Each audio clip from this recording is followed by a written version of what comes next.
ഈ ഒരു സിനിമയുടെ ഓൾറെഡി ഞാനൊരു വീഡിയോ ചെയ്തിട്ടുണ്ട്. ഇതിപ്പോൾ രണ്ടാമത്തെ വീഡിയോ ആണ്. എന്തുകൊണ്ടാണ് രണ്ടാമത് ഈ ഒരു സിനിമയ്ക്ക് വീഡിയോ ചെയ്യുന്നതെന്ന് ചോദിച്ചു കഴിഞ്ഞാൽ, ഓസ്കാറിൽ the best animated feature film എന്നുള്ള അവാർഡ് ഈ സിനിമയ്ക്കാണ് കിട്ടിയത്. അതുകൊണ്ട് തന്നെ ആ ഒരു അവാർഡ് കിട്ടിയതിന് ശേഷം കുറേ അധികം ആളുകൾ സിനിമ അന്വേഷിച്ച് പോകുമെന്ന് എനിക്കറിയാം. ഫ്ലോ എന്നാണ് സിനിമയുടെ പേര്. ഗോൾഡൻ ഗ്ലോബിലാണ് ഈ സിനിമ പറ്റി ഞാൻ ആദ്യമായിട്ട് കേൾക്കുന്നത്. ഗോൾഡൻ ഗ്ലോബിലും ബെസ്റ്റ് അനിമേറ്റഡ് ഫീച്ചർ ഫിലിമിനുള്ള അവാർഡ് ഈ സിനിമയ്ക്കാണ് കിട്ടിയത്. കഴിഞ്ഞ ദിവസം കുറേ അധികം നല്ല അനിമേറ്റഡ് സിനിമകളുണ്ടായിരുന്നു. ഈ ഒരു സിനിമ പറ്റിയിട്ട് ആരും അറിഞ്ഞിട്ടില്ല എന്നുള്ളതാണ്. കാരണം ഇതൊരു വലിയ പ്രൊഡക്ഷൻ കമ്പനിയുടെ കീഴിൽ വന്ന സിനിമയല്ല. അതാണ് ഇതിന് മാർക്കറ്റിംഗ് ഇല്ലായിരുന്നു. നമ്മൾ ഈ ഒരു അവാർഡ് കിട്ടിയതിന് ശേഷമാണ് ഈ സിനിമയെ പറ്റി അറിയുന്നത്, പോയി കാണുന്നതും. കണ്ടു കഴിഞ്ഞപ്പോൾ മറ്റേ മൈൻഡ് ബ്ലോയിങ് സാധനം എന്നൊക്കെ പറയാം, മറ്റേ എപ്പിക് സാധനം, എക്സലൻ്റ് വർക്ക് എന്നൊക്കെ പറയാം. അങ്ങനെ ചെയ്തു വെച്ചിരിക്കുന്ന ഒരു സിനിമ. ആക്ച്വലി ഈ സിനിമ ചെയ്തത് 5.5 വർഷം കൊണ്ടാണ്. 2019 ഈ സിനിമയുടെ പ്രൊഡക്ഷൻ സ്റ്റാർട്ട് ചെയ്യുന്നത്. എന്നിട്ട് 2024 ഇതിൻ്റെ പ്രൊഡക്ഷൻ കഴിയുന്നത്.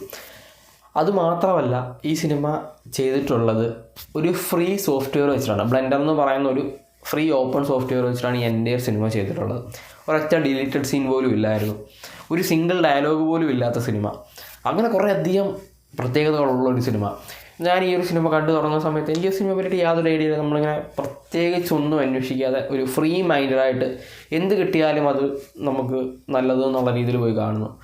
പക്ഷെ കണ്ടു തുടങ്ങിയൊരു 10 മിനിറ്റ് ആയപ്പോൾ തന്നെ നമ്മളിങ്ങനെ എന്തോ ഒരു ഭയങ്കര അട്രാക്ഷൻ ഈ സിനിമയോട്.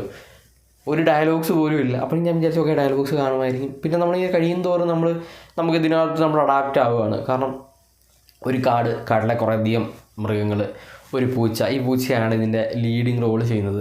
അപ്പം ഇവരെയൊക്കെ കാണുന്നു. ഇവരെല്ലാം കൂടെ ഒരുമിച്ച് ഒരു വലിയ വെള്ളപ്പൊക്കം വരുന്ന സമയത്ത് എങ്ങനെ സർവൈവ് ചെയ്യുന്നു, ആ സാധനങ്ങളൊക്കെ കാണിച്ചു പോകുന്നു. ഭയങ്കര രസകരമായിട്ട് കുറേ അധികം ഈ വൈൽഡ് ആനിമൽസിനെ, അവരുടെ സർവൈവൽ സ്കിൽസ് ഇവരെങ്ങനെ അഡാപ്റ്റ് ചെയ്യുന്നു. അതായത് ഭയങ്കര 2 പേരും ഓപ്പോസിറ്റ് കണ്ടു കഴിഞ്ഞാൽ കൊല്ലാൻ നിൽക്കുന്ന 2 ജീവികൾ തമ്മിൽ എങ്ങനെ ഒരേ സ്ഥലത്ത് ഇങ്ങനെ അഡാപ്റ്റ് ചെയ്ത് പോകുന്ന സാധനങ്ങൾ, അങ്ങനെ കുറേയധികം ഇത്. പിന്നെ ആ ഒരു നേച്ചറിൻ്റെ സൗണ്ട്. അല്ലാണ്ട് ഈ സിനിമയ്ക്കകത്തൊരു ഡയലോഗ്, ഒരാൾ വന്നിട്ട് എന്തെങ്കിലും, ഇപ്പം സാധാരണ അനിമേറ്റഡ് സിനിമകൾ ഇപ്പോൾ വൈൽഡ് റോബോട്ടിലാണെങ്കിൽ തന്നെ വൈൽഡ് ആനിമൽസ് സംസാരിക്കാൻ നമുക്ക് കേൾക്കാൻ പറ്റും. ആ റോബോട്ടിൻ്റെ ആ ഇതിൽ നമുക്ക് സംസാരിക്കാൻ കേൾക്കാൻ പറ്റും. പക്ഷേ ഇവിടെ അങ്ങനെയല്ല. ഇവിടെ ഡയലോഗ്സ് ഇല്ല, സബ് ടൈറ്റിൽസ് ഇല്ല. അതാണ് നമ്മൾ എൻ്റെ 1.5 മണിക്കൂർ നമ്മൾ ഈ ഒരു നേച്ചറിൻ്റെ സൗണ്ട്, വൈൽഡിൻ്റെ സൗണ്ട്, ഈ മൃഗങ്ങളുടെ സൗണ്ടൊക്കെയാണ് കേൾക്കുന്നത്. അതൊക്കെ തന്നെയാണ് ഈ സിനിമയുടെ ഏറ്റവും വലിയ പ്രത്യേകത എന്നുള്ളത്. നമ്മളിങ്ങനെ എന്ത് സ്റ്റോറിയാണോ ഒരു പറയാനായിട്ട് ഉദ്ദേശിക്കുന്നത് ക്രിസ്പായിട്ട് വന്ന് പറഞ്ഞിട്ട് പോവുക. ആവശ്യമില്ലാത്ത സാധനങ്ങളൊന്നുമില്ല.